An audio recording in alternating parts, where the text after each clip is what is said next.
Dead Cells has recently introduced an all-new game mode in version 3.1, the Boss Rush. With it comes a slew of new challenges that you can tackle for goodies and rewards. While it's apparent that the game gets a lot of attention years after its initial release, including this update, which is yet another free patch, not everything this update delivered was peachy. This video will serve as a point of discussion on some of the more debated topics that this recent update also dragged in, such as some balancing issues and unfair mechanics in some of the bosses. Before we get to those topics, however, I want to preface this video by saying that I am not making this because I dislike Dead Cells. In fact, I love Dead Cells, and I only critique something if I'm really invested in it. If we're talking about something like Silksong for Hollow Knight, I don't really care too much about it. Don't get me wrong, it is a fantastic Metroidvania, and I absolutely recommend everyone to play it if you haven't already. When Silksong comes out, I will play it, but I am not enough of a Hollow Knight fan to make daily news on Silksong's release. If it gets delayed, if the studio gets into controversy, I don't really care either way. The DLC can come out in 2023, 2028, 2030, whatever. When it does, I will wait for a sale, then buy it and play it. The reason I'm reporting on Dead Cells in recent events is because I really care about the game. And I also believe that being a fan of something doesn't mean unconditionally loving it. So first, the reason I'm making this video at all is that as I was researching and writing a script for a boss rush guide, I came across some interesting discussions surrounding this new mode. At first, I wanted to see what kind of features does the boss rush add to the table? What kind of strategies are good? How do I adapt to the intimidatingly difficult modified bosses? As I was reading up on these topics, I realized something. Boss Rush mode, at least in its release state, felt a bit disconnected with the rest of the core experience. To my surprise, with details I will go into later, specifically, 2 items in the roster are actually banned in this mode. In addition, you also can't carry aspects into Boss Rush, as the buff just disappears when you enter the door. Is it designed to not work with aspects? If people just want to play with aspects in Boss Rush, I don't see why it can't work. Assist mode is also a little wonky on how it works. Most of the features work, but revives specifically don't. You can actually lower the boss health and the amount of damage you take, but even if you turn on revives, you don't actually get to continue if you lose. Which begs the question, is assist mode supposed to work in Boss Rush? Now, a recent hotfix has addressed some of these concerns by adding custom mode support. But if it was intended to be added right from the get-go, why wasn't it implemented when the update dropped? The main problem here is that I don't know how to make guides or videos on a game mode that will see massive shifts in direction later. Is it considered fair to use custom mode and lock certain lesser useful items in order to give yourself an edge? Should I recommend a certain strategy, but only for it to get patched by an update right after this one? I'm having trouble deciding how to approach the new Boss Rush mode because I don't know what kind of concrete experience the developers want it to be. So the current Dead Cells situation goes something like this. This game has received plenty of updates over the years, some of which are completely game-changing. As it currently stands, the game suffers a bit through some sort of feature creep. Don't get me wrong, some of these changes I absolutely adore, since they enhance the core roguelike experience. For example, the new Legendary rework is a game changer. It increases the replayability of the game by a big margin. But making new content for a roguelike, especially when you make so much of it, can be a double-edged sword. I feel like the problem is that a lot of these updates are such drastic shifts in direction, they don't really take into account how it will affect older content. For example, when the new melee system was updated back all the way in 2.1, there was relatively little reason to go to the ossuary biome from a gameplay perspective. The corridors are long and empty, you can only fight the least rewarding boss in the game, and the large amount of time you spend there will accumulate a lot of melees, especially at 5EC. Remember the aspects feature from 2.5? Well, ever since then, there has been no updates to aspects. It almost feels like a throwaway feature. After that, assist mode completely changed what is considered to be legitimate in the game. But if you're allowing players to manipulate the health of enemies and allowing continues, while still enabling achievements, then why is giving yourself starting items in a run in custom mode considered illegitimate, when it has minimal impact on your run since you'll just end up replacing those early game items sometime in the run anyways? Because some of the lesser impactful features in custom mode will actually disable achievements. Now, what can be the cause of these inconsistencies? Well, something I can point to, at least in the case of the Boss Rush update, all came because of a roadmap they released in the summer. When they first listed that Boss Rush will be released in the fall and another update later on in the winter, they set deadlines for the development, and also expectations from the fanbase. Since this update had to be released in fall, delaying it will cause the development of the next update to also be delayed, which probably wouldn't look good for PR.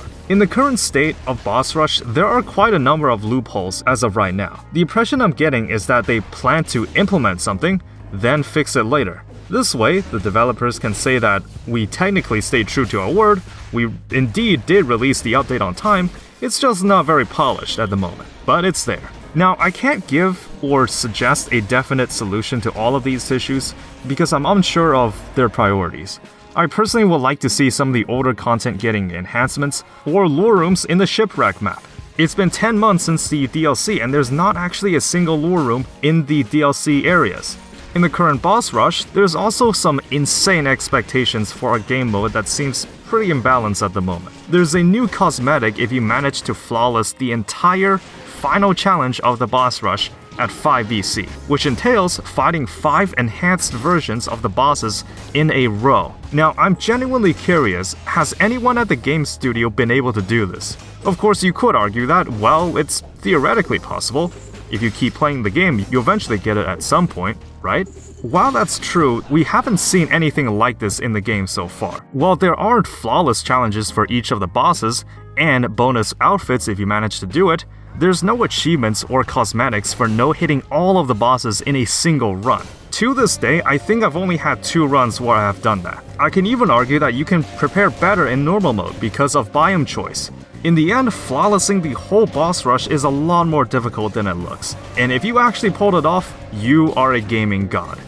As mentioned previously, there are a few items that are actually disabled in Boss Rush, like the Giant Killer, since it will just give you unconditional crits all the time, and the Wish mutation, since you can just give yourself a legendary via the starting tubes and get a huge start in your run. These decisions make me think that the devs are aware that Boss Rush is distinct enough from normal mode that some combinations of items will break this experience. Yet some useless items and mutations are still available to be picked, like gastronomy, which is absolutely useless, since you can't get food in this mode. Alienation, you can't get curses in this mode either. On the other point of the spectrum, some items and mutations work too well in this mode. For example, using Midas blood with some health buffs can completely break the economy of Boss Rush. Having tens of thousands of gold pretty much makes shop items dirt cheap, and gives you unlimited rerolls on your items. Some of the modified bosses are also not exempt from being buggy. There's some attack patterns that seem impossible to dodge perfectly, like all 3 servants attacking you at the same time in the modified fight, or incorrect hitboxes in the conjunctivious fight.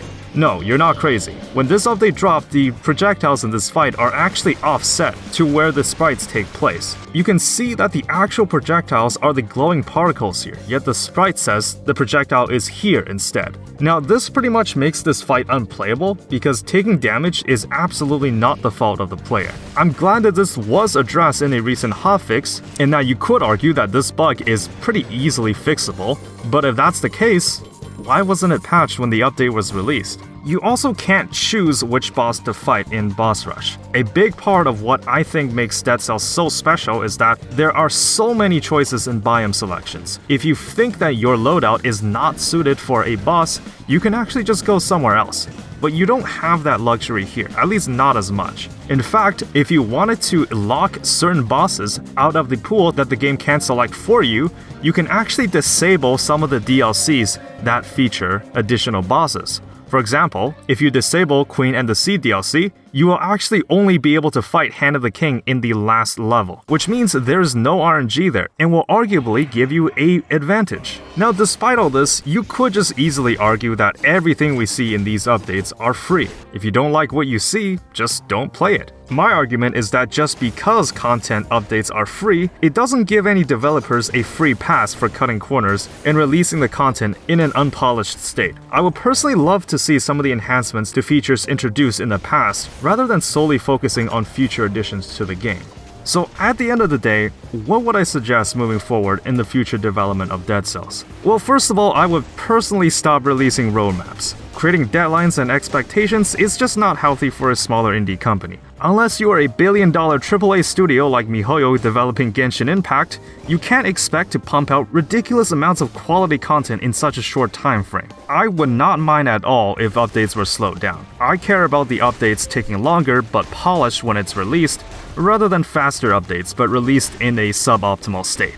There's nothing wrong with taking longer to patch bugs. The Dead Cells community is generally pretty supportive and hyped that our favorite game keeps getting updates, so there is no pressure to speed up development. Anyways, let me know what you think about the whole situation. I have no doubt that all of the concerns will be addressed at some point in later patches. But do you agree with the direction of the game in its current state, and what would you suggest? Thank you all for tuning in to this discussion, and I'll be sure to release a guide when everything gets smoothened out. Thanks for watching.